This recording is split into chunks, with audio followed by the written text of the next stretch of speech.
If I had a bunch of playmakers out there, now my decision is different because I'm saying, hey, I want a guy that can get the ball out of his hands into the playmaker's hands consistently. Right. Hello, everyone, and welcome into TexAgs Rewind, presented by Specs in the Rollo Insurance Studio. I am David Nuno with the Fan Show, guys. Hi, guys. Howdy. That was like a breaking news voice. Hello there. No, I'm not going to say who I was. Anyway, because I don't do follow-up questions. All right, Sutton, favorite part of the show? Absolutely, Jim Turner. Jim freaking Turner. Matt. Polly Walnuts, Jim Turner. Yeah, I got to be honest, he was great. And great to meet him. I finally got to meet him, too. Yeah. Fantastic guy. Juan, tell us what was on the Rewind.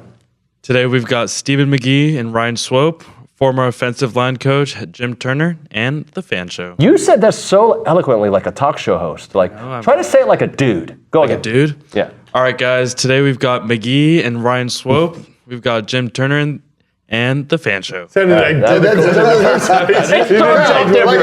did start off different. It was Bruh, today we've got like Yeah, Swope dude, so you should have seen it, man. Jim, we got this and this. Jim Turner came in, knocked out of the park, and then obviously these morons on the Fan Show. old guys, one desk. Here's the Rewind, whatever we call it. All right, Steven, little buy-sell lease. OB, you ready for this one? Yeah. We're going to do a little football styles to win, okay? Smash mouth football. You've got the spread offense, and I chose air raid. So for today's college football, which one are you buying? Because The air raid meaning like Texas Tech days? Yes, Texas Tech days, yeah. And then the second one being Spread being a little bit quicker, faster, but there is a running game involved. And then there's what we saw from A&M last week, which was smash mouth. We're going to run it down your throats, and then we'll take some chances when we need to. And can you give me an example of spread? Spread, let's see. Maybe What team? Ohio State. I'd say where we are today. Are we talking about A&M? Like, what's the best fit for A&M? Or Let's if I'm answer building how- a national championship team? How are you answering this? Okay, I'll tell you. I'm going to buy.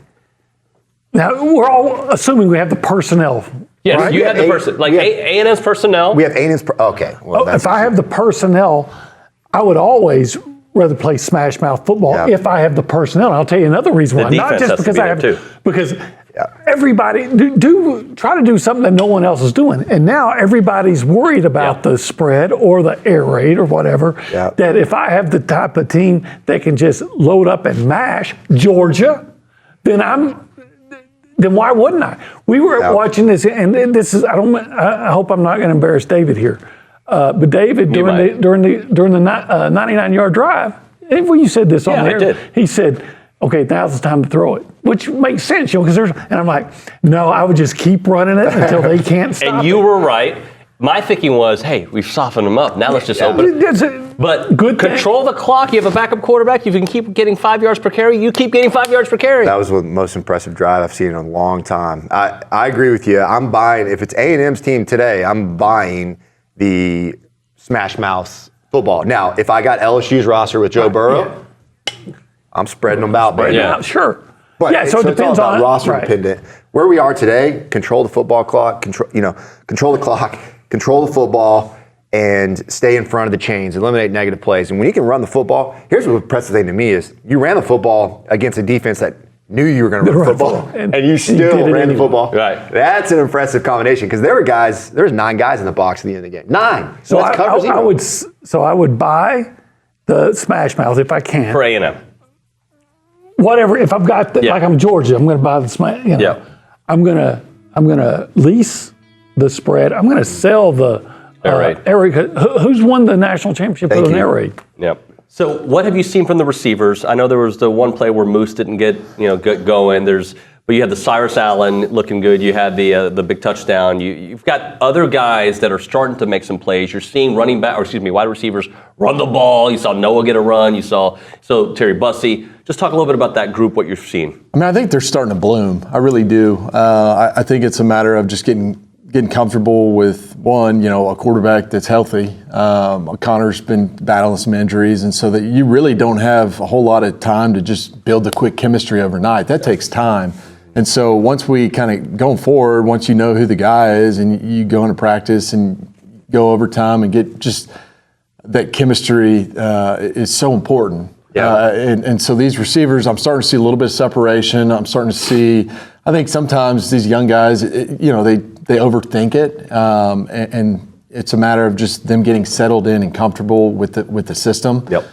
And I think game by game, it's been an improvement, especially Notre Dame. I was a little worried about that crew, but I think Cyrus Allen, he's going to be our go-to guy. I'm seeing some good things. Also seeing separation downfield, which I think converts over to Colin called a really good game too. Yeah, he did. You got to give him credit, and so and that may go back to Marcel just fitting the system better. Right. Yep.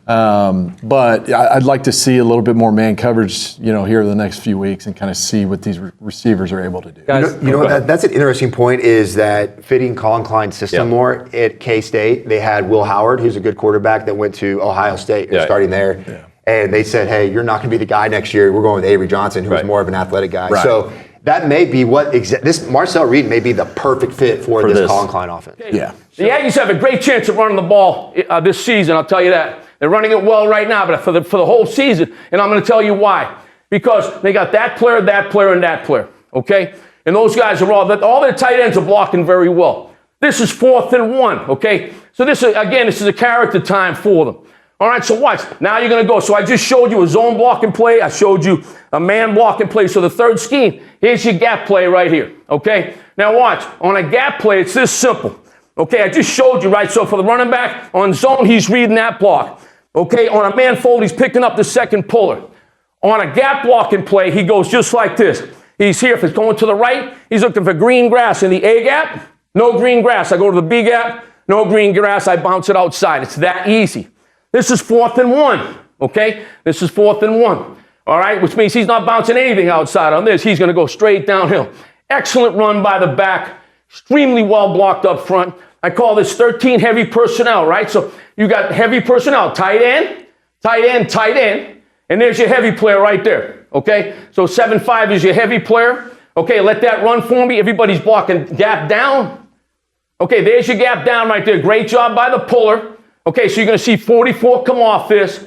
But again, this is just pure power inside, right? So, this is great. Stop. So there you go, right? So this is a 5 down front. They're playing a 4. It's in between a 3 and a 5 down, right? So there's your inside player. There's your inside player. There's your inside player. Now watch on this, right? So he's playing right here. He's playing the tight end position.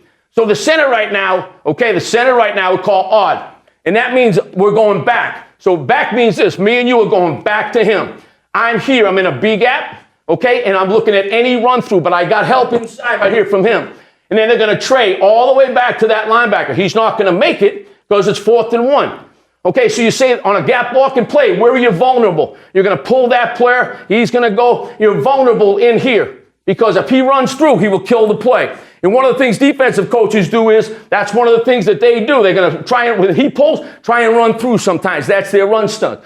Put him over the top. Well, watch what happens when he tries to run through, because for Ruben right now, it's B gap. And if that player comes, I got to get my hands on him and I got to block him. And he does that. Great job on the tray. He's got to stay on that player. He's blocking that player. Okay. And then we're pulling for the front side linebacker. So tray all the way back, pull for the front side backer. I'm blocking on. Go ahead, let it run. And if you're the back, right, get the ball downhill.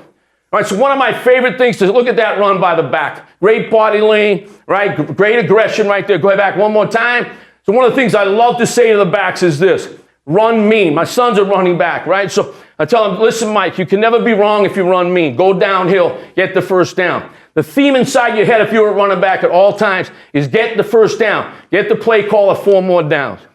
Great job by the line. I really think the key block here, okay, is the left guard going down on the nose. So we knew Coach Moffitt was going to make this team stronger, more fit, mentally fit, physically fit. I think we're seeing it on both sides of the line of scrimmage, and especially in an area that has been lacking. Brandon, start us off. You're not going to die today. No, we're not. Apparently, that's his thing. He goes. So if you watched the Pulse last week, I didn't watch it yet. So they had a whole thing on Coach Moffitt, and he always tells him, "You're not going to die today." So he's like working them so hard. Oh, good. I guess they think they're going to die, and he keeps reminding them, "No, you're not going to die today. You'll be fine." So they, you can tell they bought in, like like at half times, everything. He is in there hooting and hollering, getting them rowdy, which is really cool to see. So, yeah, I mean, we talked about it all offseason. What was going to be the difference? And so far, the difference in these games have been the lines for us. The O-line has been outstanding. And I really think they've done. I mean, we outrushed Florida 310 to 50 something. I mean, that didn't happen in the SEC. That's an outrageously difference. That's a video game. Yeah, disparity. that's. I know we hear these big giant stats nowadays all the time, and it becomes less impressive. Outrushing a team 310 to 50, a team like Florida that has blue chip talent everywhere. That's insane to me.